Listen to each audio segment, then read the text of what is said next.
اور فرمایا وَيَعْبُدُونَ مِن دُونِ اللَّهِ، اور یہ عبادت کرتے ہیں اللہ کے علاوہ مَا لَا يَنفَعُهُمْ، ان کی جو ان کو نفع نہیں دے سکتے، وَلَا يَضُرُّهُمْ، اور نہ ان کو نقصان دے سکتے، وَكَانَ الْكَافِرُ، اور کافر عَلَى رَبِّهِ، اپنے رب کی مخالفت میں ظہیرا، زور مارتا ہے۔ یہ کافر کی نشانی۔ کافر کیا کرے گا؟ دین کی مخالفت سے پیسہ خرچ کرے گا۔ کافر کیا کرے گا؟ دین کو مٹانے کے لیے پیسہ خرچ کرے گا۔ اور پوری دنیا کی این جی اوز یہی کام کرتی، ہمارے ڈرامے یہ این جی اوز پیسے دے کے لکھواتی ہیں اور پھر اس کے مطابق انہیں بنا کے وہ چلایا جاتا ہے، تو پیسہ لگ رہا ہے اور اس کے نتیجے میں معاشرے میں بے حیائی اور برائی پھیل رہی ہے۔ اس طرح کے جو کام ہے ان کو پروموٹ کرنے کے لیے یہ ساری یہودی لابیاں یہ پیسے دیتی ہیں۔ ہمارے پاکستان میں جتنی این جی اوز ہیں یہ ساری کی ساری یہ ان کے پیسوں کے اوپر چل رہی ہیں۔ تو کافر کا یہ کام ہے۔ مسلمان کا کام کیا ہے؟ وہ اللہ کے دین کی اشاعت اور نصرت اور اس کی ترویج کے لیے پیسہ لگائے۔ اگر وہ کفر پہ لگاتے ہیں تو ہم ایمان پہ لگائیں۔ آج قادیانی دنیا میں اتنا پیسہ لگا رہے ہیں مسلمانوں کو قادیانی بنانے کے لیے کہ میرے اور آپ کی سوچ سے زیادہ، اور ہم دین کے معاملے میں، دین پر لگانے کے معاملے میں وہ کنفیوز ہیں۔ تو مقابلہ تو تب برابر کا ہوگا جب ہم دین پر بھی پیسہ لگائیں۔ وہ کفر کو پروموٹ کرنے کے لیے لگا رہے ہیں، ہم اسلام کو پروموٹ کرنے کے لیے لگا رہے ہیں۔ اور اگر ہم ہاتھ پہ ہاتھ رکھ کے بیٹھ جائیں اور بس یہ کہتے رہیں کہ یہ یہودی سازش ہے، یہ عیسائی سازش ہے، یہ اسرائیلی سازش ہے، تو یہ سازشیں تو میرے اور آپ کے گریبان تک پہنچ گئی، تو ہم یہ رونا روتے رہیں۔ اور آگے فرمائے وما ارسلناک الا مبشرا، اور ہم نے نہیں بھیجا آپ کو مگر مبشرا، خوشخبری دینے والا، ونذیرا، اور ڈرانے والا بنا کر۔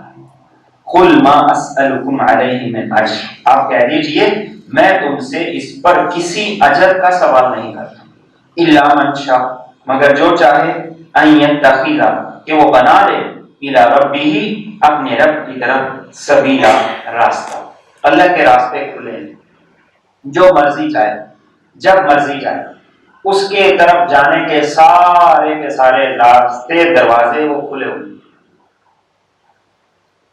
اور فرمایا وتوکل علی الحی الذی لا یموت، اور تو بھروسہ کر اس ذات پر جو ہمیشہ زندہ ہے، جو کبھی نہیں مرے گا، وسبح بحمدہ، اس کی پاکی بیان کر اس کی حمد کے ساتھ، وکفی بہ، اور وہ کافی ہے، بذنوب عبادہ، اپنے بندوں کے گناہوں کے بارے میں، خبیرہ، خبر رکھنے والا۔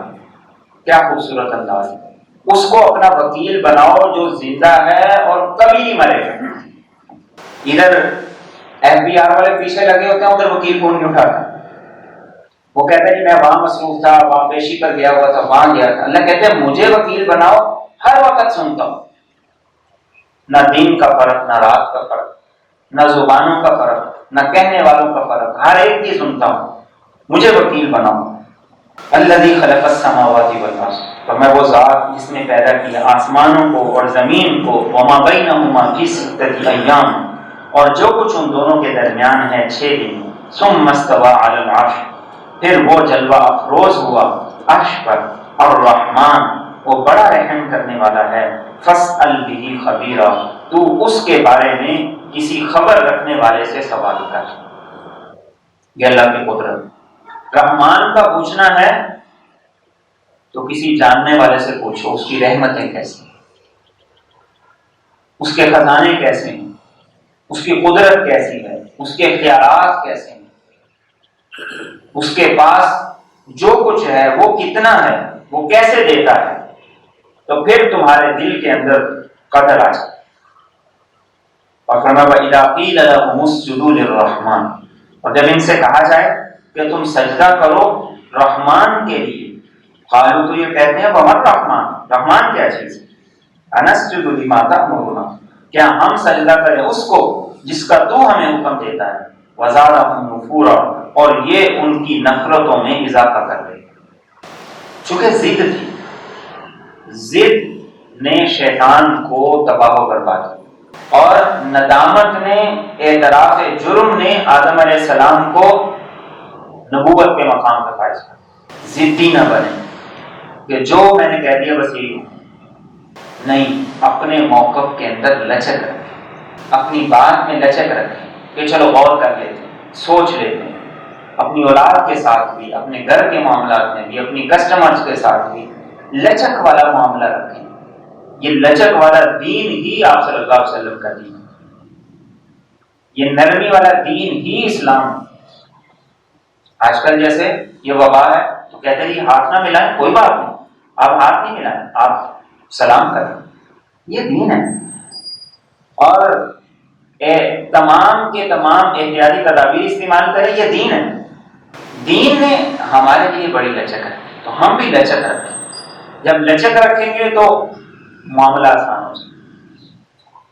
دشمنی میں، کسی کے ساتھ مخالفت میں اس حد تک آگے نہ چلے جائیں کہ کل کو یو ٹرن لینا مشکل ہو جائے۔ یو ٹرن لینا سیکھیں، یہ اچھی بات ہے، یہ اچھی بات ہے۔ اور اگر ہم ایک ہی جگہ پہ پھنس رہے ہیں کہ نہیں، نہ اس سے آگے ہونا نہ پیچھے ہونا، جہاں پہ لینے کی ضرورت ہے وہاں لیتے نہیں، اور جہاں نہیں لینے کی ضرورت وہاں لیتے۔ دین کے معاملے میں کوئی یو ٹرن نہیں، ہم لے لیتے ہیں، یو ٹرن لے لیتے ہیں کہ کوئی بات نہیں، ادھر سے سمجھوتا کر لے، یہ کر لیں۔ اور دنیا داری کے معاملے میں، آپس کے معاملات میں، خاندانی معاملات میں اللہ کہتا ہے کہ تھوڑی لچک رکھو، کوئی بات نہیں ہے، وہاں ہم لچک نہیں رکھتے۔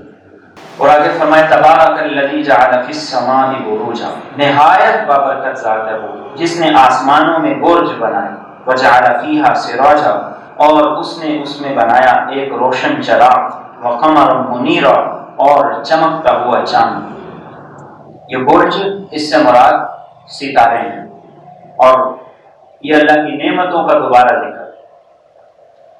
اور فرمایا وَهُوَ الَّذِي جَعَلَ اللَّيْلَ وَالنَّهَارَ، وہی ذات ہے جس نے بنایا رات کو اور دن کو خلفہ، ایک دوسرے کے پیچھے آنے والا، لمن اراد ان یذکر، اس کے لیے جو یہ چاہے کہ نصیحت حاصل کرے، او اراد شکورا، یا یہ چاہے کہ وہ شکر گزار کرے۔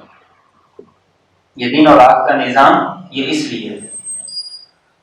اور آگے صفات آ رہی ہیں اللہ کے نیک بندوں کی، کہ ایک آدمی کہتا ہے کہ میں اللہ کا نیک بندہ ہوں، وہ کہتا ہے میں بڑا متقی ہوں، میں پرہیزگار ہوں، میں بڑا شریف انسان ہوں، تو فرمایا کہ ان آیات کی روشنی میں خود کو پرکھ۔ اور کہتا ہے میں بہت ولی ہوں، میں بڑی پہنچی سرکار ہوں، تو اس کے لیے بھی یہ آیات، ان آیات کی روشنی میں خود کو پرکھ لے تو پتہ چل جائے۔ ایک صاحب مجھے بتا رہے تھے کہ وہ فلاں ملتان کے اندر ایک شخص ہوں، کہتے 12 سال ہو گئے میرا وضو نہیں ٹوٹا۔ تو لوگ انکوائری کے لیے چلے گئے، تو وہ کہتا ہے کہ میں نے 12 سال ہو گئے وضو کیا ہی نہیں ہے، تو جب کیا نہیں تو ٹوٹا کیسے؟ اور لوگ پاگلوں کی طرح، جو کہتا ہے کہ میں ولی ہوں، میں قطب ابدال ہوں، غوث ہوں، پیر دوران ہوں، پیر طریقت ہوں، رہبر شریعت ہوں، اور ایسا ہوں ویسا ہوں، وہ قرآن کی ان آیات کی روشنی میں خود کو پرکھ لے، اور ہم بھی اس کو پرکھ لیں۔ وہ خود کو پرکھ لے، ہم بھی پرکھ لیں۔ یہ بہت بڑی بات ہے میرے اور آپ کے لیے، کہ ہم کسی کو پیر بنانے سے پہلے، کسی کو مرشد بنانے سے پہلے ان آیات کی روشنی میں دیکھیں تو صحیح کہ وہ مرشد بنانے کے لائق بھی ہے کہ نہیں لائق۔ تو قرآن ہمیں بتاتا ہے کہ بھئی پیر کیسا ہو، مرشد کیسا ہو۔ دنیا داری کے معاملے میں ہم کہتے ہیں کہ گجرا والے نہیں جانا، لاہور جا کے چیک اپ کرانا، لاہور بھی اس کو چیک اپ کرانا ہے جس کا 2 مہینے کے بعد کا ٹائم ملے، پروفیسر ڈاکٹر کو چیک کرانا ہے۔ اور دین کے معاملے میں کہتے ہیں نہیں جی بس ٹھیک ہے، جہاں مرضی جیسے مرضی چل جائے گا۔ کیوں؟ کیا دین اتنا لاوارث ہے؟ تو فرمایا یہ ولی کی نشانیاں ہیں، شریف آدمی کی نشانیاں ہیں، متقی آدمی کی نشانی ہے، نیک آدمی کی نشانی ہے۔ اور وہ کیا ہیں؟ فرمایا وعباد الرحمن، اور یہ رحمان کے بندے، الذین یمشون علی الارض، وہ جو چلتے ہیں زمین پر ہونا، آہستہ، وَإِذَا خَاطَبَهُمُ الْجَاهِلُونَ، اور جب جاہل ان سے مخاطب ہوتے ہیں قالوا سلاما، تو وہ کہتے ہیں سلامتی ہو تم پر۔ یہ دو بنیادی خوبی۔ پہلی خوبی یہ کہ چال سے پتہ لگے کہ تم شریف ہو، تمہاری چال میں تکبر نہ ہو، اکڑ نہ ہو۔ اللہ کے رسول صلی اللہ علیہ وسلم کے بارے میں صحابہ فرماتے ہیں کہ آپ جب چلتے تھے تو کیفیت یہ ہوتی تھی کہ جیسے آپ پہاڑ سے نیچے اتر جھک کے چلا کرتے۔ یہ آپ کے چلنے کی کیفیت۔ قرآن کریم نے دوسری جگہوں پر منع کیا ہے، لا تمشی فی الارض مرحا، اکڑ کے نہ چل، انک لن تخرق الارض، زمین کو نہیں پھاڑ سکتے، ولن تبلغ الجبال طولا، پہاڑوں کی بلندی تک نہیں تم پہنچ سکتے۔ سب ناپسندیدہ بات، انسان کی چال میں عاجزی ہو۔ اور کس طرح عاجزی آئے گی کہ وہ یہ سوچے کہ میں اپنے رب کی زمین پہ چل رہا ہوں، اس کا کھا رہا ہوں، لیکن اس کی دی ہوئی نعمتوں کا حق نہیں ادا کرتا تو میرا نظر اٹھانا نہیں بنتا، مجھے یہ تکبر زیب نہیں دیتا۔ اور دوسری کیا نشانی بتائی کہ بے ہدا فضول بحثوں میں نہیں پڑتے۔ جاہل جب ان سے مخاطب ہوں تو وہ اپنا دامن بچا کے سلام کر کے نکل جاتے، سین نہیں پھنسا دیتے۔ وہ کہتے ہیں ایسے، یہ کہتا ہے ایسے، وہ کہتا ہے یہ ایسے، وہ کہتا ہے ایسے، وہ کہتا ہے میں ثابت کر دوں، یہ کہتا ہے میں ثابت کر دوں، وہ کہتا ہے میرے سے شرط لگا لو، یہ کہتا ہے میرے سے شرط لگا لو۔ یہ مومن کی شان ہے، وہ فضول بحثوں میں نہیں پڑتا۔ آج ہمارا سارا میڈیا وہ انہی کاموں کے اندر، کام کی کوئی بات نہیں۔ آپ 4 گھنٹے سن لیں، آپ 400 گھنٹے سن لیں، صرف یہی چیز ہے، یہی بحث مباحثے، یہی فضولیات۔ مومن کی شان کیا ہے کہ جاہل سے جب اس کا واسطہ پڑے تو وہ دامن بچا کے نہیں پہنچے۔ اور فرمایا والذین یبیتون لربہم، اور وہ لوگ جو کہ رات گزارتے ہیں اپنے رب کے سامنے سجدن و قیاما، سجدے کی حالت میں اور کھڑے کھڑے۔ ان کی راتیں غفلت کی راتیں نہیں ہوتی۔ رات کیسے گزارتے ہیں؟ رب کے سامنے یا سجدے میں ہوتے ہیں یا قیام۔ سجدہ لمبا ہو، قیام لمبا ہو۔ سجدہ کب لمبا ہوگا کہ جب آدمی اس سجدے کے اندر اللہ سے دعائیں کرے، اللہ کی طرف متوجہ ہو۔ قیام کب لمبا ہوگا کہ جب آدمی کو صورتیں زیادہ آتی ہیں، قرات زیادہ آتی۔ اور آج اگر ہم دیکھیں تو ہماری راتیں غفلت کی رات، دن کاروبار کے لیے، رات ٹی وی موبائل کے لیے۔ 2 گھنٹے 4 گھنٹے 5 گھنٹے یہ ٹی وی کے آگے بیٹھنا، یہ روزمرہ کا معاملہ۔ دن کو خواتین، رات کو مرد، اور 24 گھنٹے اس کے آگے جب بیٹھیں گے تو پھر معاشرے کے اندر اچھے اثرات کیسے آئیں گے؟ اپنی راتوں کو پاکیزہ کیجیے، اور اس کی وجہ سے ہماری جو نیند ہے اس پہ بہت برے اثرات ہیں۔ یہ طے کریں کہ سونے سے کتنی دیر پہلے آپ نے موبائل چھوڑنا، آخر لمحے تک موبائل نہیں چھوڑنا، اور اٹھنے کے بعد، آنکھیں کھلنے کے بعد سب سے پہلے موبائل۔ اس آفت سے اور اس کرونا وائرس سے بھی اپنی جان چھوڑائیں۔ کچھ نہیں رکھا، یہ ایک سمندر ہے، آپ عمر نو لے کے بھی اس کے اندر گھس جائیں گے، آپ کی عمر ختم ہو جائے گی، لیکن اس کے اندر جو گند بلا ہے وہ ختم نہیں ہوگا۔ تو رات اپنی پاکیزہ کیجیے، قرآن کی تلاوت سے، اللہ کے ذکر سے، اور اس کو یاد کر کے، اس کی تسبیح کر کے، نماز کے ذریعے سے۔ سورۃ الفرقان آیت نمبر 63 سے یہ سورہ مبارکہ کا آخری حصہ ہے، اور اس حصے میں اللہ رب العزت نے یہ بتایا ہے کہ ولی کون ہوتا ہے۔ ولی کو پہچاننا ہو تو کون سی خوبیوں سے اسے پہچانا جائے، اور وہ صفات بتا دیں جو صفات ولی کی صفات ہوتی ہیں۔ ہمارے ہاں عموماً یہ سمجھا جاتا ہے کہ بس کچھ لوگ ہی ولی ہو سکتے ہیں، باقی ان کے کمی نہیں ہوں گے۔ ہمارے کلچر یہ چل گیا کہ جو ولی ہو سکتا ہے نا، باقی سارے اس کے کمی ہوں گے، اس سے نیچے بیٹھیں گے اور اس کے برابر نہیں بیٹھ سکیں گے، باقی سب نے اس کے ہاتھ چومنے ہیں، اس کے نعرے مارنے ہیں، اور پھر اس کے بعد اس کا بیٹا ولی بن جائے گا۔ باقی جتنے مریدین ہیں ان میں سے کوئی ولی نہیں بن سکتا۔ قرآن کریم کی آیات مجھے اور آپ کو بتاتی ہیں کہ جو شخص ان صفات اور خوبیوں کو اپنا لے گا وہ اللہ کا ولی بن جائے گا۔ جس شخص کے اندر یہ صفات پیدا ہو جائیں گی وہ اللہ کے اولیاء میں شامل ہو جائے گا، اور گویا کہ یہ کھلے عام ہر ایک انسان کو، مومن کو دعوت ہے کہ وہ ان صفات کو اپنائے اور اولیاء میں شامل ہو جائے۔ تو ان کی صفات ذکر کرتے ہوئے یہ ارشاد فرمایا وعباد الرحمن، اور رحمان کے بندے، الذین یمشون، وہ ہیں جو کہ چلتے ہیں علی الارض، زمین پر، ہوناً، آہستہ آہستہ، وَإِذَا خَاطَبَهُمُ الْجَاهِلُونَ، اور جب جاہل ان سے مخاطب ہوتے ہیں، قالوا سلاما، تو وہ سلام کہتے ہیں۔ کیا خوبصورت اللہ رب العزت نے یہاں پر ابتدا کی ہے، عباد الرحمن، رحمان کے بندے، یعنی جس نے دیکھنا ہو کہ رحمان کا بندہ کون ہے وہ دیکھے کہ اس میں یہ صفات ہیں یا نہیں۔ اور پہلی صفت یہ بیان کی کہ ان کی چال بڑی عاجزی اور انکساری والی ہوتی، ان کی چال کے اندر تکبر نہیں ہوتا، اکڑ نہیں ہوتی، اور ان کی چال یہ بتاتی ہے کہ یہ سب سے زیادہ اپنے رب سے ڈرنے والے ہیں۔ اس لیے کہ انسان کے سامنے جب کوئی بڑا ہو تو اس کا اٹھنا بیٹھنا خود بخود بدل جاتا ہے۔ انسان کے سامنے جب کوئی عظیم شخص بیٹھا ہو تو انسان کا اٹھنا بیٹھنا وہ اسی اعتبار سے نظر آتا ہے۔ تو اللہ رب العزت کی ذات کے سامنے ایک مومن وہ دنیا میں اسی تصور کے ساتھ چلتا پھرتا ہے کہ وہ یہ سوچتا ہے میں تو اس کا بندہ ہوں، میں تو اس کا غلام ہوں، تو مجھے تکبر زیب نہیں دیتا، مجھے اکڑ زیب نہیں دیتی، مجھے سینہ چوڑا کر کے چلنا زیب نہیں دیتا، اس لیے کہ میں تو رحمان کا بندہ اور اس کا غلام ہوں۔ تو ان کی پہلی خوبی یہ ہے کہ ان کی چال کے اندر عاجزی اور انکساری ہوتی۔ اور یہاں پر یہ مراد نہیں ہے کہ انسان مریل لوگوں کی طرح چلے۔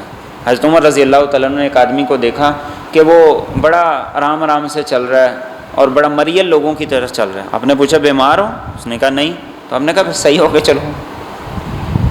مراد یہ ہے کہ اپنی چال وہ ایسی نہ بناؤ کہ تمہاری چال سے لوگوں کو پتہ چلے کہ اس کی تو چال میں ہی تکبر اور اکڑ۔ اور دوسری خوبی بتائی کہ جاہلوں سے جب واسطہ پڑے تو وہ بحث نہیں کرتے، الجھتے نہیں، گالی دینے والے کے جواب میں گالی نہیں دیتے، برا کہنے والے کو برا نہیں کہتے۔ اور یہاں جاہل سے مراد یہ نہیں ہے کہ ان پڑھ، بلکہ جاہل سے مراد یہ ہے کہ جس کا رویہ جاہلوں والا ہے۔ ہو سکتا ہے ایک آدمی دنیاوی اعتبار سے ان پڑھ ہو، اس کو بالکل پڑھنا لکھنا نہ آتا ہو، لیکن اس کے بول چال کا سلیقہ بڑا اچھا ہو۔ کتنے ہی نوجوان ہم ایسے دیکھتے ہیں، اسکولوں کی، کالجز کی، یونیورسٹیز کی ڈگریاں لی ہوئی ہیں، لیکن ماں باپ کے ساتھ بولنے کی تمیز ہی نہیں، بڑے چھوٹے کا فرق ہی نہیں۔ اور یہی نوجوان جب فیکٹری کے اندر ہوتے ہیں تو وہاں ان کا رویہ وہ ایسے تبدیل ہوتا ہے جیسے زمین آسمان کے درمیان میں فاصلہ۔ تو یہ مومن کی خوبی ہے کہ وہ بیوقوفوں کے ساتھ بیوقوف نہیں بن جاتا، وہ سینگ نہیں پھنسا لیتا، وہ کہتا ہے ٹھیک ہے، اور بحث برائے بحث کی بجائے وہ اپنے کام کو چل دیتے۔ اور آگے فرمایا والذین یبیتون، اور وہ لوگ جو کہ رات بسر کرتے ہیں، لربہم، اپنے رب کے لیے، سجدن، سجدہ کرتے ہوئے، وقیاما، اور کھڑے ہو کر۔ دن کیسا گزرتا ہے کہ وہ عاجزی انکساری کے ساتھ زمین پہ چلتے ہیں اور اپنا وقت فضول بحثوں میں ضائع نہیں کرتے۔ اور رات کیسی گزرتی ہے؟ نہ عیاشی میں، نہ تماش بینی میں، نہ افسانہ گوئیوں میں، اور نہ ہی بیہودہ کاموں میں، بلکہ جب وہ رات کو ہوتے ہیں تو اپنے رب کے لیے، اس کی رضا کے لیے، اس کی خوشنودی کے لیے اس کے سامنے ہوتے ہیں، اور کبھی سجدے میں ہوتے ہیں اور کبھی قیام میں ہوتے ہیں۔ یہ مومن کی رات ہوتی ہے، یہ مومن کی شب بیداری ہوتی ہے کہ وہ جاگتا ہے تو کسی بامقصد کام کے لیے جاگتا ہے، اور وہ سوتا ہے تو کسی بامقصد کام کی نیت لے کے سوتا ہے۔ فضول کاموں کے لیے جاگنا یہ بھی پکڑ کا باعث ہے، اور فضول کاموں کی نیت لے کے سونا یہ بھی ہماری نیند کو پکڑ کا باعث بنا۔ اس نیت سے سوئیں کہ صبح اٹھ کے نماز پڑھوں گا، صبح اٹھ کے حلال کماؤں گا، صبح اٹھ کے میں لوگوں کے ساتھ سچ بولوں گا، اپنے وعدوں کو پورا کروں گا، یہ بھی تو نیت ہے۔ اور اس نیت سے سوئیں کہ صبح اٹھنا ہی نہیں ہے، اپنا کام کروں گا، کاروبار کروں گا، اور اس آدمی کا وعدہ آ رہا ہے اس کو کوئی جھوٹ بول دوں گا اور اس کے ساتھ ایسا کر دوں گا۔ یہ مومن کا رویہ نہیں۔ اس کی رات بھی اپنے رب کی خوشنودی اور رضا کے حصول کے لیے ہوتی ہے، اور اس کا دن بھی اسی لیے ہوتا ہے۔ اور آگے فرمایا والذین یقولون، اور وہ لوگ جو کہ یہ کہتے ہیں ربنا، اے ہمارے رب، اصرف عنا، تو پھیر دے ہم سے عذاب جہنم، جہنم کے عذاب، ان عذابہا، یقیناً اس کا عذاب، کان غراما، یہ تکلیف کی چیز ہے، انہا ساعت مستقرہ، یقیناً وہ بہت بری جگہ ہے ٹھہرنے کی، و مقامہ، اور بہت بری جگہ ہے رہنے کی۔ عبادت اور اللہ کی اطاعت یہ وہ خوبیاں ہیں کہ جب زیادہ انسان کے اندر آتی ہیں تو اس کے اندر زیادہ ڈر پیدا ہو جاتا ہے۔ جتنی زیادہ اللہ کی معرفت آتی ہے اتنا زیادہ اللہ کا خوف پیدا ہو جاتا ہے۔ اب ان بندوں کی صفات کیا ہیں؟ دن بھی اچھا گزار رہے ہیں، فضول کام بھی نہیں کر رہے، راتوں کو تہجد بھی پڑھ رہے ہیں، لیکن اس کے ساتھ جنت کے ٹھیکیدار نہیں بن گئے کہ بس اب میں نے تو جنت میں جانا ہی جانا ہے، ساری دنیا وہ ایسے ہے وہ ایسے ہے، اس میں یہ خامی اس میں یہ خامی نہیں۔ ان کا رویہ یہ ہے کہ وہ سب کچھ کر کے بھی کہتے ہیں کہ اللہ جہنم سے بچانا۔ ان کا رویہ یہ ہے کہ وہ سب کچھ کر کے بھی اس فکر میں رہتے ہیں کہ اللہ بس قبول کر لینا۔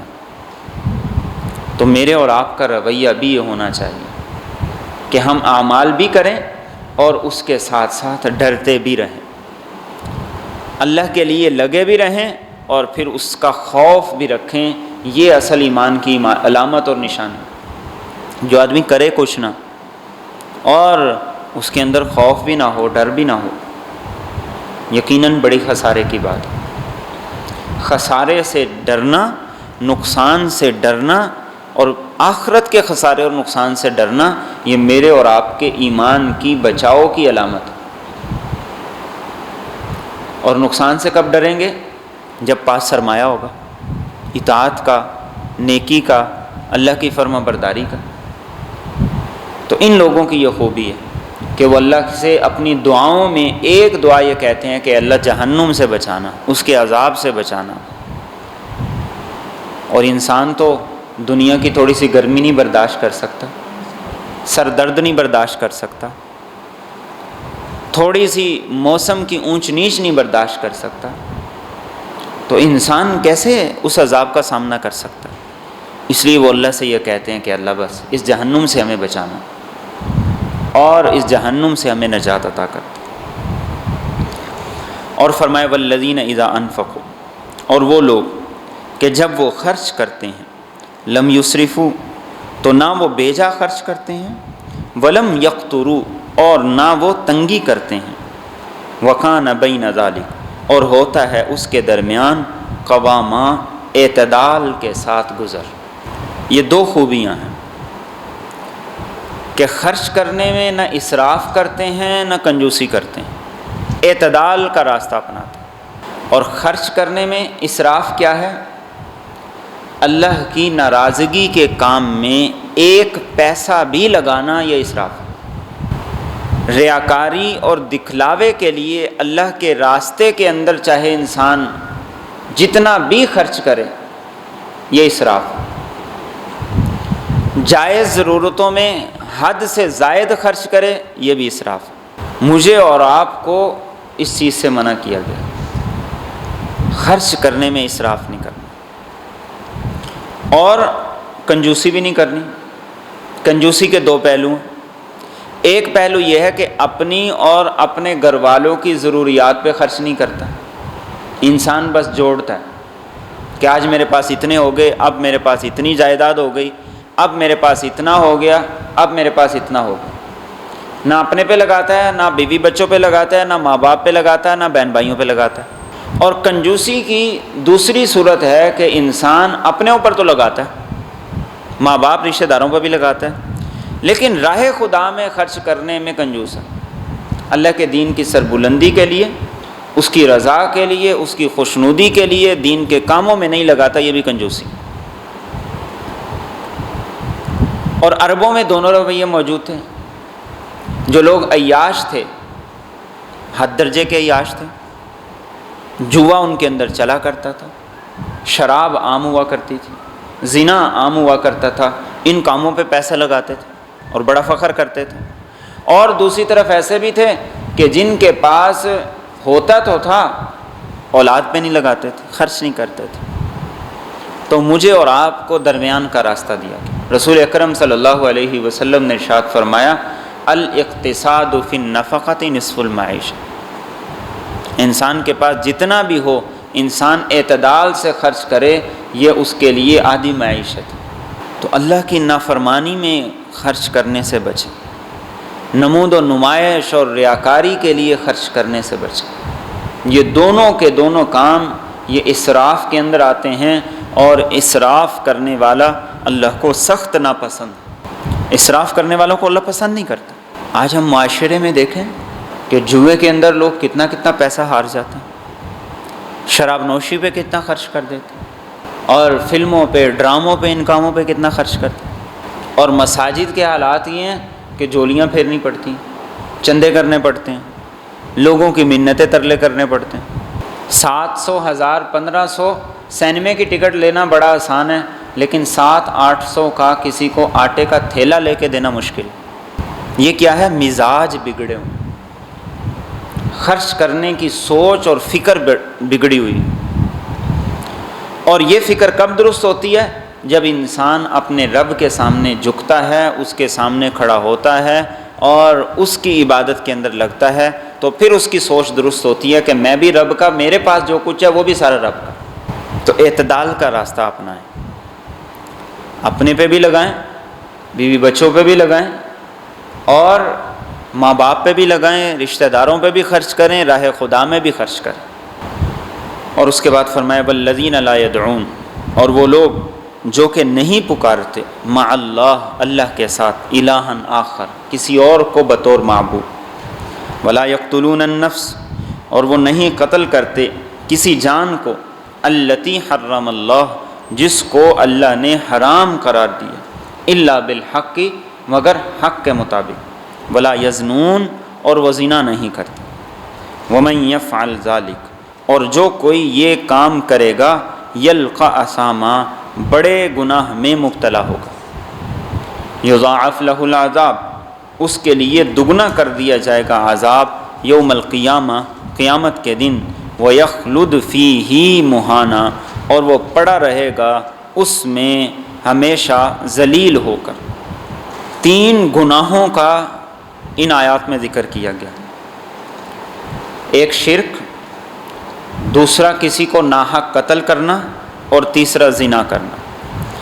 اور ان تینوں گناہوں کو رسول اکرم صلی اللہ علیہ وسلم نے احادیث طیبہ میں اکبر الکبائر میں شمار کیا، کبیرہ گناہوں میں سے جو بڑے بڑے کبیرہ گناہ ہیں یہ ان کے اندر شامل۔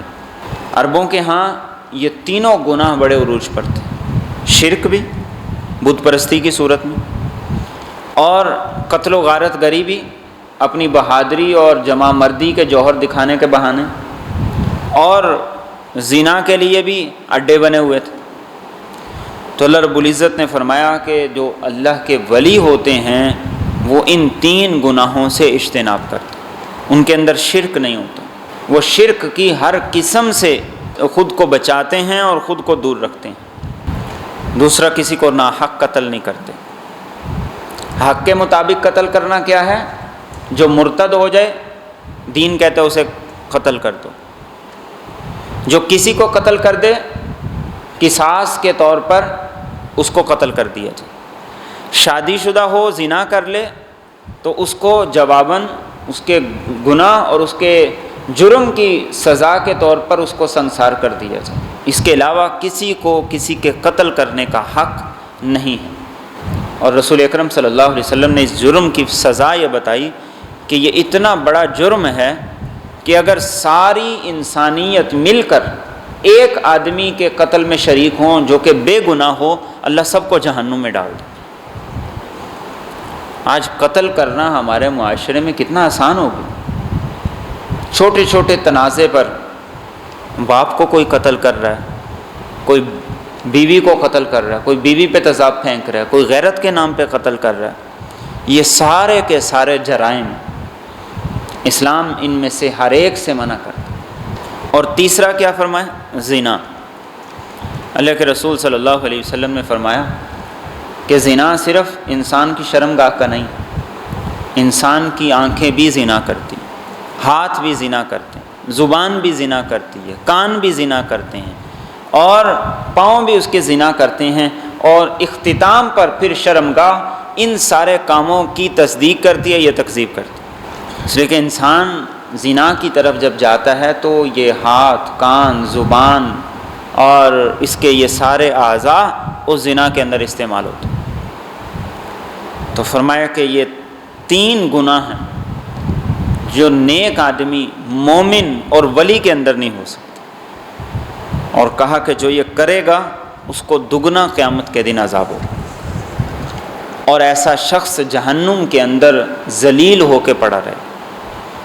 دگنے عذاب سے مراد یہ ہے کہ اس کی قبر اس کے لیے جہنم کا گڑھا بن جائے گی، اور اس کے بعد جہنم کے اندر اس کو سزا دی جائے گی، یہ دگنا۔ اور بعض اسکالر نے یہ لکھا ہے کہ دگنے عذاب سے مراد یہ ہے کہ اس کا عذاب دن بدن جہنم میں جانے کے بعد بڑھتا جائے گا، کم نہیں ہوگا، تخفیف نہیں ہوگی، اور اس کے ساتھ پھر ذلت بھی، رسوائی بھی اس کا مقدر ہے۔ اور آگے فرمائے الا من تاب، سوائے اس کے جس نے توبہ کر لی، وآمن، اور وہ ایمان لے آیا، وعمل عملا صالحا، اور اس نے کیے نیک اعمال، فاولئک یبدل اللہ، تو یہ لوگ ہیں اللہ بدل دے گا سیئاتہم، ان کی برائیوں کو، حسنات، نیکیوں سے، وکان اللہ غفور الرحیم، اور اللہ بہت بخشنے والا، نہایت رحم کرنے والا ہے۔ ومن تاب، اور جس کسی نے توبہ کر لی، وعمل صالحا، اور اس نے نیک عمل کر لیے، فإنہ یتوب الی اللہ، تو یقیناً وہ رجوع کرتا ہے اللہ کی طرف، متابا، رجوع کرنا۔ اسلام امید کا دین ہے۔ اسلام نے امید دلائی ہے کہ ایسا نہیں ہے کہ کسی نے اب یہ گناہ کر لیا، کسی سے جرائم میں سے کسی جرم کا ارتکاب ہو گیا تو بس اب وہ ناپاک ہی رہے گا، اب وہ پاک ہو ہی نہیں سکتا، اس کے لیے واپسی کا کوئی راستہ ہی نہیں ہے، ایسا ہرگز نہیں۔ اسلام نے کیا کیا؟ اسلام نے ہمیں امید دلا دی کہ انسان ہونے کے ناطے، بشر ہونے کے ناطے غلطی ہو گئی، گناہ ہو گیا، جرم ہو گیا، تو کوئی نہیں، سچی توبہ کر لو۔ اللہ فرماتے ہیں جو سچی توبہ کرے گا اللہ کیا کریں گے؟ اس کے گناہوں کو نیکیوں سے بدل دیں گے۔ سبحان اللہ، کتنی امید والی آیت۔ شیطان کیا کرتا ہے؟ شیطان انسان کو توبہ سے روکتا ہے، اور دلیل کیا پیش کرتا ہے؟ دلیل یہ پیش کرتا ہے کہ توبہ تم نے کرنی ہے تو پھر تو ٹوٹ تو جانی ہے، تو کیا فائدہ توبہ کرنے کا؟ نہ کرو، ایک ہی دفعہ کر لینا۔ یہ جو ایک ہی دفعہ توبہ کا دھوکہ ہے، یہ موقع شیطان پھر کبھی آنے نہیں دیتا۔ اسی لیے جب گناہ ہو جائے فوری توبہ کرو، اور اللہ سے کہو کہ اے اللہ مجھے میری توبہ پر ثابت قدم رکھ۔ پھر گناہ ہو جائے پھر توبہ کر لو، توبہ کو نہ چھوڑو، انشاءاللہ العزیز کبھی نہ کبھی اللہ رب العزت مجھے اور آپ کو نیکی پر ثابت قدم کر دے۔ اور یہاں پہ آپ دیکھیے کہ آیت کریمہ میں توبہ کا لفظ پہلے، ایمان اور عمل صالح کا بعد میں۔ یعنی توبہ کا مطلب یہ نہیں ہے کہ آدمی زبان سے کہے توبہ توبہ اور گناہ نہ چھوڑے، نہیں، توبہ کی شرط ہی یہ ہے کہ آپ نے جب توبہ کر لی تو اب گناہوں کا راستہ بھی چھوڑ دیں، اب اپنے عمل کو بدل لیں، اب حرام سے حلال کی طرف آ جائیں، اب بے نمازی سے نماز کی طرف آ جائیں، بد اخلاقی سے اخلاق کی طرف آ جاؤ۔ حضرت ابو ہریرہ رضی اللہ تعالیٰ عنہ کہتے ہیں کہ ایک دفعہ میں گھر جا رہا تھا کہ میں نے دیکھا میرے گھر کے باہر ایک عورت کھڑی، میں نے سلام کیا، گھر میں داخل ہو گئی۔ تھوڑی دیر میں اس نے دروازہ کھٹکھٹانا شروع کر دیا۔ میں نے پوچھا ہاں کون؟ اس نے کہا کہ میں ایک مسئلہ پوچھنا چاہتی ہوں۔ تو آپ نے کہا بتاؤ۔ اس نے کہا کہ میں نے زنا کر لی، بچہ پیدا ہو گیا، اب آپ بتائیں میری توبہ ہے؟ تو کہتے ہیں میں نے کہا تمہاری کوئی توبہ نہیں۔ تو وہ کہنے لگی کہ ہائے اس حسن پر افسوس جو جہنم کی آگ بنے گا۔ ابو ہریرہ کہتے ہیں کہ میں صبح اللہ کے رسول صلی اللہ علیہ وسلم کی بارگاہ میں حاضر ہوا اور میں نے پوچھا کہ رات عورت آئی، اس نے یہ سوال کیا، میں نے اسے یہ جواب دیا، تو آپ کیا فرماتے ہیں؟ رسول اکرم صلی اللہ علیہ وسلم نے فرمایا کہ ابو ہریرہ قرآن کی یہ آیت نہیں تم نے پڑھی، الا من تاب وآمن وعمل عملا صالحا فاولئک یبدل اللہ سیئاتہم حسنات، جو توبہ کر لے اللہ تو اس کے گناہوں کو نیکی سے بدل دے گا۔ تو تم نے اسے کیوں کہا کہ توبہ قبول نہیں ہوگی؟ ابو ہریرہ کہتے ہیں کہ میں نے پھر اس عورت کو تلاش کرنا شروع کیا، وہ مجھے ملی، میں نے اسے قرآن کی آیت سنائی، اس نے سجدے میں گر کے اللہ کا شکر ادا کیا اور اپنا ایک غلام آزاد کیا کہ اللہ نے مجھے جہنم میں جانے سے بچا لیا۔ تو میں اور آپ بھی اللہ سے بار بار توبہ کریں اور اپنا رخ تبدیل کریں۔ توبہ کے بعد رخ تبدیل نہ کرنا ایسا ہی ہے جیسے موٹر وے پہ جا رہے ہیں، کسی نے بتایا کہ آپ غلط جا رہے ہیں، آپ نے کہا ہاں مجھے پتہ میں غلط جا رہا ہوں، لیکن آپ نے یو ٹرن نہیں لیا، آپ واپس نہیں پلٹے۔ تو توبہ کر لینا اور واپس نہ پلٹنا یہ ایسا ہی۔ تو یہ اللہ کا بڑا کرم ہے، وہ کہتا ہے کہ میں تمہارے گناہوں کو نیکیوں سے بدل دوں۔ ایک حدیث جسے حدیث یوم العرض کہا گیا کہ اللہ قیامت کے دن بندے کے سامنے اس کے سارے گناہ رکھیں گے، یہ کیا، وہ کہے گا کیا، یہ کیا، انسان اعتراف کرے گا، یہ کیا، انسان اعتراف کرے گا، اور دل میں سوچے گا کہ آج نہیں میں بچتا، آج نہیں میں بچتا۔ تو فرمایا کہ اللہ رب العزت تو دلوں کے رازوں کو جانتے ہیں۔ اللہ فرمائیں گے کہ تیری ایک نیکی ہمارے پاس ایسی جو ان سارے گناہوں پر حاوی، جا تجھے معاف کر دیا اور تیرے گناہوں کو نیکیوں سے بدل دیا۔ اور فرمایا کہ اصل لوٹنا اللہ کی طرف لوٹنا، انسان اس کی طرف جائے، اس کی رحمت کی آغوش میں آئے۔ اور آگے فرمایا والذین لا یشہدون الزور، اور وہ لوگ جو کہ جھوٹ کی گواہی نہیں دیتے، وَإِذَا مَرُّوا بِاللَّغْوِ، اور جب وہ بےہودہ سے گزرتے ہیں، مروا کراما، تو وہ گزر جاتے ہیں عزت کو بچا کر۔ یہ بھی دو خوبیاں بیان کی۔ پہلی بات یہ کہ جھوٹی گواہی نہیں دیتے، پہلی بات یہ کہ کسی جھوٹے کا ساتھ نہیں بنتے، جب بھی گواہی دیں گے سچی گواہی دیں گے۔ معاشرے کے اندر جرائم کی جو شرح ہے اس کے بڑھنے کی وجہ کیا ہے کہ ہم نے سچی گواہی چھوڑ دی۔ آنکھوں کے سامنے کسی کو قتل ہوتا دیکھ لیں تو ہم گواہی دینے نہیں جاتے، اور اس کے مقابلے کے اندر عدالتوں کے اندر جھوٹے گواہ وہ ہر قیمت کے مل جاتے ہیں، جتنے میں مرضی خرید لو۔ تو مومن کی خوبی کیا ہوتی ہے؟ لا یشہدون الزور، جھوٹی گواہی نہیں دیتا، دو نمبر بل نہیں بناتے، جعلی سرٹیفکیٹ نہیں بناتے، فراڈ نہیں کرتے، دو نمبر کاغذات نہیں بناتے۔ یہ مومن کی خوبی۔ یہ ساری چیزیں آج ہمارے معاشرے کے اندر موجود ہیں۔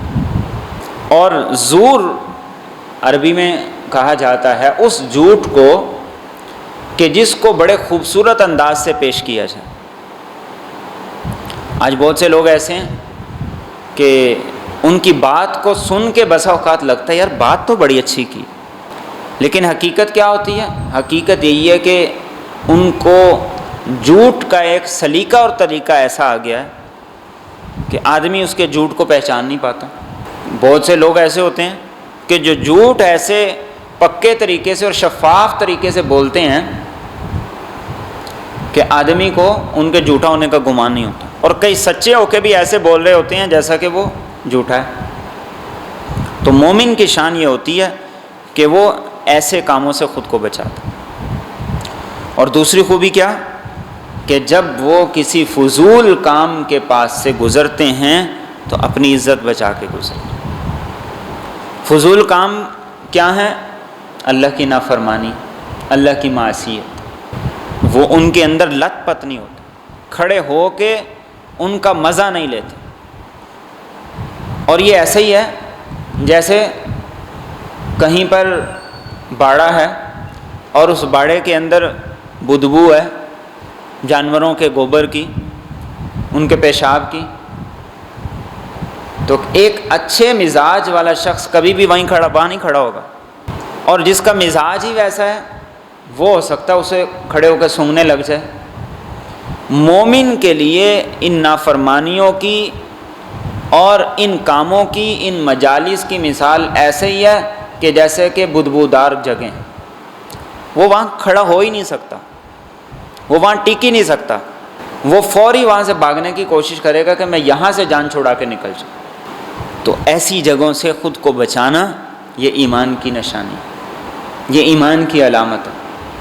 اور آگے فرمایا والذین اذا ذکروا، اور وہ لوگ کہ جب انہیں نصیحت کی جائے بآیات ربہم، اپنے رب کی نشانیوں کے ساتھ، لم یخروا علیہا، تو وہ نہیں گر پڑتے ان پر، سما، بہرے ہو کر، وعمیانا، اور اندھے ہو کر۔ یعنی جب انہیں بتایا جائے کہ یہ تمہارے رب کا حکم ہے، یہ تمہارا رب کہتا ہے، یہ تمہارے نبی کا فرمان ہے، تو وہ اندھے بہرے ہو کے نہیں اسے سنتے، بلکہ جہاں رب کی بات آ جائے وہ فوراً چوکس ہو جاتے، جہاں ان کے نبی کی سنت آ جائے تو وہ فوراً اس پر عمل کے لیے تیار ہو جاتے ہیں، وہ پھر کوئی حیل و حجت نہیں کرتے۔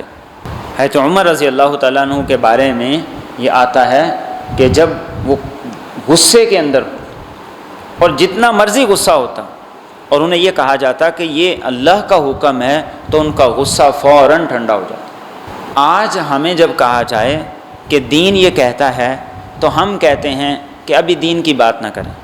ہاں ہمارا مفاد ہو تو ہم دین کے حوالے ہر جگہ سے تلاش کر کے لاتے ہیں، ہمارا مفاد ہو تو ہم دین کے حوالے ہر جگہ تلاش کر کے لاتے ہیں۔ اس لیے آپ نے عموماً دیکھا ہوگا نکاحوں کہ نکاح کے وقت جب حق مہر پوچھا جائے تو پھر وہ کہتے جی شریعت کے مطابق لکھ دیں، اور افسوس کی بات یہ ہے کہ ہمیں پتہ ہی نہیں شریعت کے مطابق کتنا ہے۔ میں نے ایک نکاح کے لیے میں گیا تو وہ مجھے کہنے لگے شریعت کے مطابق لکھیں۔ میں کہا حضرت فاطمہ رضی اللہ تعالیٰ عنہ کے حق مہر کے مطابق 1 لاکھ سے اوپر بنتا ہے، لکھ دوں؟ کہتے ہیں نہیں 5000 لکھ دیں۔ ہم نے 32 روپے کو شریعت کا نام دیا، اور جہیز لیتے ہوئے اور لڑکی والوں سے ڈیمانڈ کرتے ہوئے ہمیں شرم نہیں آتی، ہمیں ساری شریعت بھول جاتی۔ تو مومن کی خوبی کیا ہوتی ہے کہ جہاں اس کے رب کا حکم آ جائے تو وہ اس پہ اندھا بہرا نہیں بن جاتا، بلکہ وہ اس کو سن کر اپنے عمل کی فوری اصلاح کر لیتا ہے کہ مجھے پہلے پتہ نہیں تھا، اب پتہ چل گیا، اب میں ایسا نہیں کروں گا۔ اور آگے فرمائے والذین یقولون، اور وہ لوگ جو کہ کہتے ہیں ربنا ہب لنا، اے ہمارے رب تو ہمیں بخش دے، من ازواجنا، ہماری بیویوں کی طرف سے، وذریاتنا، اور ہماری اولاد کی طرف سے، قرۃ اعین، آنکھوں کی ٹھنڈک، وجعلنا، اور تو ہمیں بنا، للمتقین اماما، تقوی والوں کے لیے پیشوا۔ یہ بھی اولیاء کرام کی فکر اور ان کی دعا ہوتی کہ وہ اپنی نماز پہ مطمئن نہیں رہتے، اور وہ اس فکر میں رہتے ہیں کہ جہاں میں جنت میں جاؤں تو وہاں میری اولاد بھی ساتھ جنت میں جائے، اور انہیں یہ غم کھائے جاتا ہے کہ ایسا نہ ہو کہ میں جنت میں چلا جاؤں، میری اولاد جہنم میں چلے جائے۔ جس وقت یہ آیات نازل ہوئی اس وقت منظر یہ تھا کہ خاوند مسلمان ہو گیا، بیوی غیر مسلم ہے، باپ مسلمان ہو گیا، بیٹا غیر مسلم ہے، بیٹا مسلمان ہو گیا، باپ غیر مسلم ہے۔ تو ان کے دل کڑتے تھے کہ ایسا نہ ہو کہ باپ جہنم کی آگ میں چلا جائے۔ تو وہ کہتے تھے کہ اللہ ہماری بیویوں کو بھی، ہماری اولاد کو بھی ہماری آنکھوں کی ٹھنڈک بنا کہ یہ جہنم کی آگ سے بچ جائے۔ اپنی نماز پڑھ کے اس کو کافی سمجھ لینا یہ میرے اور آپ کی ڈیوٹی نہیں، میری اولاد، میری بیوی، یہ میرے اوپر ان کی تربیت اور ان کو دین پر لگانا یہ ایسے ہی فرض ہے جیسے میرے لیے نماز پڑھنا فرض ہے۔ اگر میں خود نمازی بن گیا، میری اولاد بے نمازی رہی، میری بیوی بے نمازی رہی، تو کل قیامت کے دن اللہ کی بارگاہ میں مجرم بنایا جاؤں گا۔ اور دوسرا کیا ہے؟ ہمیں پرہیزگاروں کا امام بنا، متقی لوگوں کا امام بنا۔ یعنی یہ نہیں ہے کہ بس نماز پڑھ لی اب کافی ہوگی، یعنی اے اللہ ہم دین کے معاملے میں اتنا آگے نکلیں کہ پرہیزگار اور متقی لوگوں کے پیشوا بنیں۔ اور ایک اس میں اشارہ ہے کہ اللہ کا کہ جب قیامت کے دن ہو، میں آگے ہوں بطور پیشوا کے، اور میری اولاد وہ متقی لوگوں کے روپ کے اندر میرے پیچھے پیچھے ہو بطور مقتدی کے۔ کیسا خوفناک وہ منظر کہ جہاں ایک آدمی کے لیے حکم ہو جنت میں جائے اور بیوی کا حکم ہو جہنم میں چلا جائے۔ آج کے ماحول سے ہم سمجھ لیں، ایک آدمی کو گورنمنٹ والے کرونا کے چکر میں پکڑ کے لے جائیں اور بیوی پیچھے اکیلی ہو، بیوی کو لے جائیں بچے پیچھے اکیلے ہوں، کیسا خوفناک منظر۔ تو کل قیامت کے دن کیسا ہوگا؟ اپنی بھی فکر کرنی، اولاد کی بھی فکر کرنی۔ ہمارے ماں باپ نے ہماری فکر کی تھی تو ہم نمازی ہیں، اگر وہ ہماری فکر نہ کرتے تو ہم نمازی نہ ہوتے۔ انہوں نے ہمیں مسجد کی طرف کھینچا، نہیں گئے تو مارا، ڈانٹا، کھینچ کے لے کے گئے، تو اس وقت وہ لگتا تھا کہ وہ کھینچا جا رہا ہے، لیکن اب اللہ کے فضل سے وہ ہماری طبیعت بن گئی، ہماری عادت بن گئی۔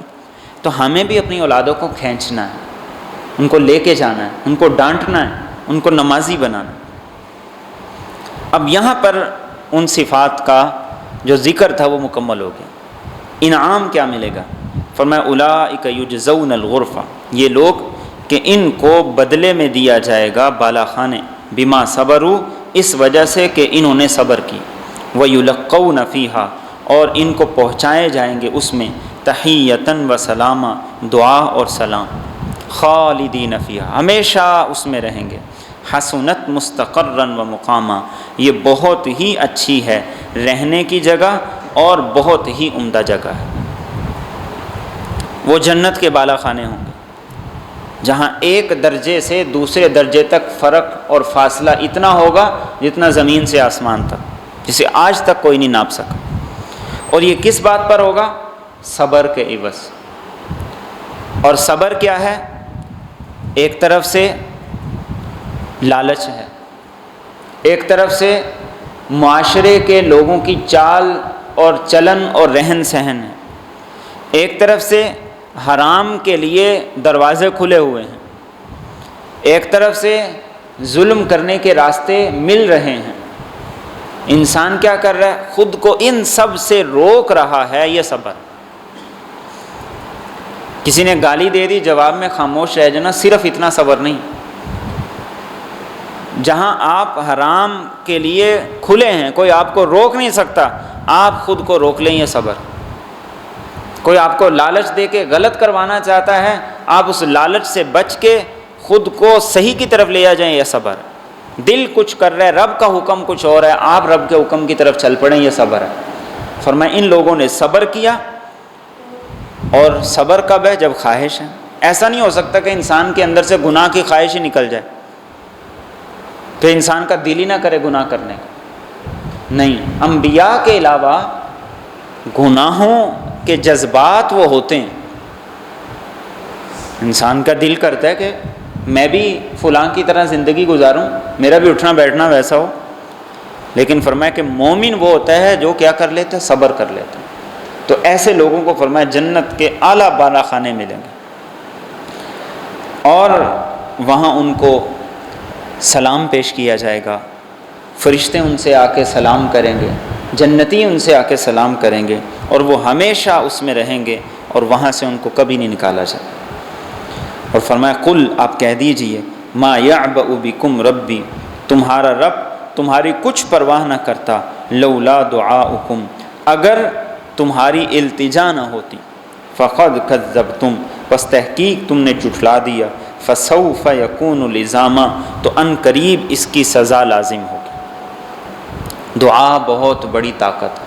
فرمایا اگر دعا نہیں کرو گے اللہ کی نگاہ میں بے وقعت بن جاؤ۔ اور بعض اسکالرز نے یہاں دعا سے مراد لیا عبادت، کہ اگر اللہ کی عبادت اور بندگی نہیں کرو گے تو اللہ کی نگاہ میں جانوروں سے بدتر اور بے وقت بن جاؤ۔ تو اس لیے اپنے مقصد زندگی کو پہچانیں، اپنے مقصد زندگی کو جانیں، شیطان کے ساتھ بھرپور مقابلہ کریں، اپنی خواہشات کے ساتھ بھرپور مقابلہ کریں اور اپنے آپ کو کھینچ کر لے کر آئیں اللہ کی اطاعت اور اس کی فرما برداری کی طرف۔ انسان کی قدر بن جائے گی، انسان کی وقت بن جائے گی، اس کی قیمت اچھی لگ جائے گی، وہ اللہ کی نگاہ میں، وہ لوگوں کی نگاہ میں معزز بن جائے گا۔ اور اگر ایسا نہ کیا تو انسان جانور سے بھی بدتر۔ آج کتے بھی اپنے مالک کی حفاظت کے لیے جان دے دیتے ہیں، جس نے اس کو صرف 2 وقت کا کھانا دیا۔ تو اگر انسان رب کی اطاعت اور فرما برداری کی طرف نہ آئے تو یہ جانور سے بھی بدتر۔ اور آخر میں یہ فرمایا کہ تم نے جھٹلایا، اگر تم نے توبہ نہ کی تو اس کی سزا بھی ضرور آئے۔ تو اللہ رب العزت نے یہ مجھے اور آپ کو صفات اس لیے بتائی کہ ہم انہیں اپنائیں۔ اللہ یہ چاہتا ہے کہ ہر شخص اولیاء میں، عباد الرحمن میں، نیک بندوں میں شامل ہوں۔ تو اللہ سے دعا ہے کہ اللہ رب العزت مجھے اور آپ کو عمل کی توفیق عطا فرمائے۔